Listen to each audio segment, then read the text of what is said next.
Shalom Kafir, sahabat, Bapak Ibu, Saudara sekalian yang kekasih di dalam nama Adonai Yesus Hamasiah. Kembali berjumpa dengan saya, Pendeta Yakub Sulistyo. Saat ini saya ada di dalam rumahnya Tina, khususnya di dapur, ya, tempat di mana makanan banyak terlimpah dan disajikan dengan nikmatnya. Nah, video saya kali ini akan berbicara tentang pelayanan yang tidak pernah sia-sia. Ketika saya kemarin mengunggah video tentang bagaimana orang nyinyir kepada saya, ada banyak sekali tanggapan positif yang mengatakan bahwa saya adalah orang yang diberkati oleh Bapak Yahweh. Nah, Bapak Ibu Saudara sekalian yang kekasih, memang saya adalah orang yang diberkati. Anak-anak yang Tuhan percayakan kepada saya rukun-rukun, mereka saling membantu satu dengan yang lain. Dan mereka juga hormat kepada orang tua, tidak merasa sudah pintar sehingga menggurui. Tetapi saya juga minta ilmu kepada mereka di dalam kehidupan setiap saat. Karena saya tahu saya adalah manusia biasa yang tidak luput dari kesalahan. Nah, Bapak Ibu Saudara sekalian, banyak orang melihat saat ini di mana saya diberkati dalam sudut positif.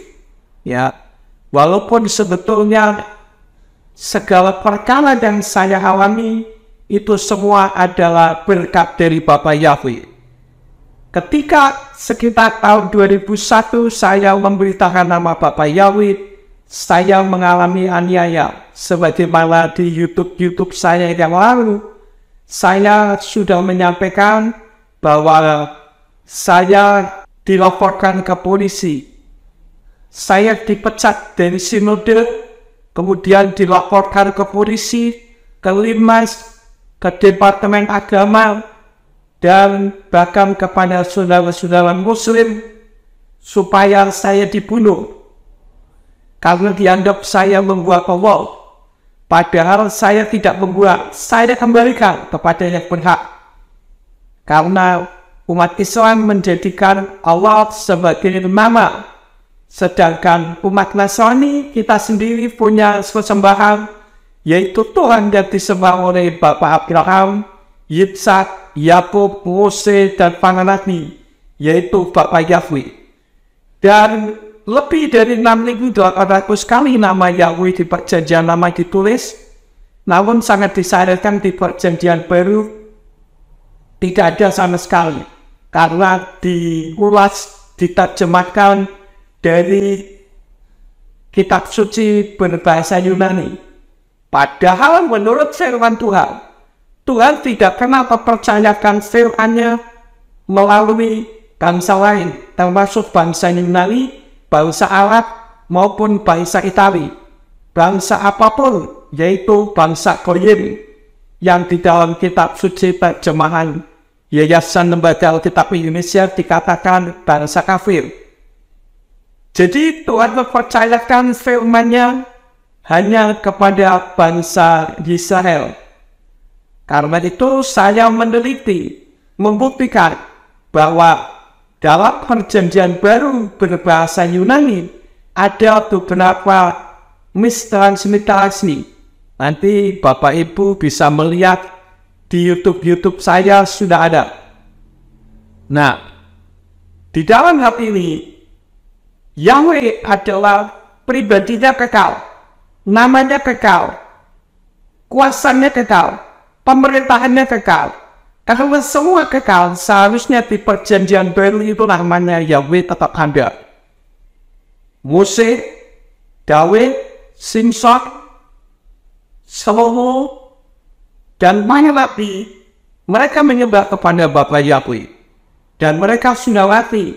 Tetapi nama mereka lengkap di dalam perjanjian baru. Sementara Yahweh yang mereka sembah, yang hidup kekal, namanya kekal, pemerintahannya kekal, kok bisa hilang? Ini tidak masuk akal, kan? Tetapi orang tidak menyelidiki secara langsung, sehingga merasa apa yang sudah disampaikan oleh pendeta terdahulu bahwa perjanjian baru itu aslinya dalam bahasa Yunani, diiyain saja. Coba sahabat dan Bapak Ibu saudara sekalian melihat YouTube saya, perjanjian baru aslinya bahasa Ibrani. Ada banyak pengetahuan yang bisa didapat di sana. Nah, intinya adalah Tuhan tidak pernah mempercayakan firman-Nya kepada manusia lain. Dan ketika saya memberitakan itu, saya mengalami masalah aniaya dan bahkan saya dimiskinkan. Dan ketika saya mengalami masalah, saya punya sahabat-sahabat para pendeta yang dulu ketika saya diberkati, saya bagikan berkat itu kepada mereka. Tidak ada satupun yang berani mendekat. Ya, bagi saya maklumi saja. Karena takut bermasalah dan tidak semua orang berani menghadapi masalah. Tetapi dalam kondisi seperti itu, saya tidak pernah mundur. Bahkan ketika saya berhadapan dengan kepolisian, saya terangkan dengan baik, dan akhirnya Tuhan membuka, mencerahkan kepada mereka semua. Sehingga polisi 5 Kementerian Agama dulu, Departemen Agama, bahkan sampai ke saudara-saudara Islam yang diharapkan bisa membunuh saya, mereka justru menyadari bahwa apa yang saya sampaikan itu benar. Bahkan sampai sekalipun YouTube saya juga diambil oleh saudara-saudara umat Islam untuk membuktikan kepada orang Kristen bahwa kitab suci terjemahan dari Yayasan Lembaga Alkitab Indonesia ada banyak sekali kerancuan yang ada di sana. Ini dari pihak Muslim yang menyadari, kan aneh kalau orang Islam lebih tahu daripada orang Kristen. Tetapi itulah kenyataannya. Nah, yang saya ingin sampaikan adalah ketika saya menghadapi tantangan, menghadapi masalah, saya tidak pernah mundur. Saya tidak pernah kecewa terhadap Tuhan. Karena Tuhan tidak pernah mengecewakan saya. Dan kitab suci mengajarkan kepada saya bahwa semua apa yang saya lakukan itu tidak akan pernah sia-sia. Seperti apa yang tertulis dalam kitab suci, saya sampaikan kepada Bapak Ibu saudara sekalian. Di dalam 1 Korintus pasal 15 ayat yang ke-58 yang mengatakan demikian. Maka dari itu, saudara-saudaraku yang terkasih, jadilah teguh, tak goyahkan, dengan senantiasa berkelimpahan dalam pekerjaan Tuhan, karena mengetahui bahwa jerih payahmu di dalam Tuhan tidak menjadi sia-sia. Ayat ini sebetulnya tidak berkaitan dengan Bapak Yamin, tetapi ketika murid-murid memberitakan nama Yeshua HaMasiah, mereka mengalami aniaya, mengalami masalah-masalah, tetapi firman menasihatkan kepada kita semuanya supaya tetap teguh, tidak tergoyahkan, senantiasa berkelimpahan dalam pekerjaan Tuhan. Artinya tidak mudah melayani. Mungkin saat ini ada di antara Bapak Ibu saudara sekalian yang sedang menghadapi permasalahan. Permasalahan apa saja? Baik permasalahan keluarga, permasalahan ekonomi, permasalahan pelayanan. Jangan kendor. Saya di dalam melayani pekerjaan Tuhan, saya tidak mau hitung-hitungan dengan Tuhan. Karena saya tahu kalau saya hitung-hitungan dengan Tuhan, kalau Tuhan hitung-hitungan dengan saya, wah, mepot, Bapak Ibu dan sekalian. Itulah sebabnya saya tidak pernah memperhitungkan waktu. Anytime, setiap saat ada kesempatan saya menyampaikan sesuatu kebenaran tentang nama Bapak Yamin, saya pasti menyampaikannya. Apapun risikonya, tentu dengan bijaksana. Jadi saya tidak hitung-hitungan waktu, saya tidak hitung-hitungan materi juga. Kalau saya harus mengeluarkan untuk pekerjaan Tuhan, no problem, karena Tuhan tidak pernah merisaukan saya. Seperti yang tertulis di dalam kitab Ratapan, pasal 3 ayatnya ke-33 yang mengatakan demikian. Sebab dari hatinya Dia tidak menyengsarakan atau mendukakan anak-anak manusia. Anak-anak saya diberkati juga tidak serta-merta seperti yang sekarang Tuhan izinkan memiliki kendaraan, memiliki rumah dan sebagainya. Saya ingat betul bagaimana Dina bersaksi dulu dia bekerja pakai backpack, yaitu tukang bersih-bersih WC, kamar mandi, kemudian bekerja di post office, di kantor pos, bekerja sebagai pengurus permainan anak-anak dan sebagainya. Sehingga ketika sekali waktu saya datang ke Amerika ini, Dina ajak saya jalan-jalan, naik bis, naik kereta api, bawah tanah, subway, kemudian ya dengan berbagai macam cara kami diajak jalan-jalan dengan kendaraan seapa adanya. Ya, pernah sewa mobil juga sebelum Tuhan izinkan memiliki kendaraan sendiri. Jadi semuanya itu adalah kalau perjuangan.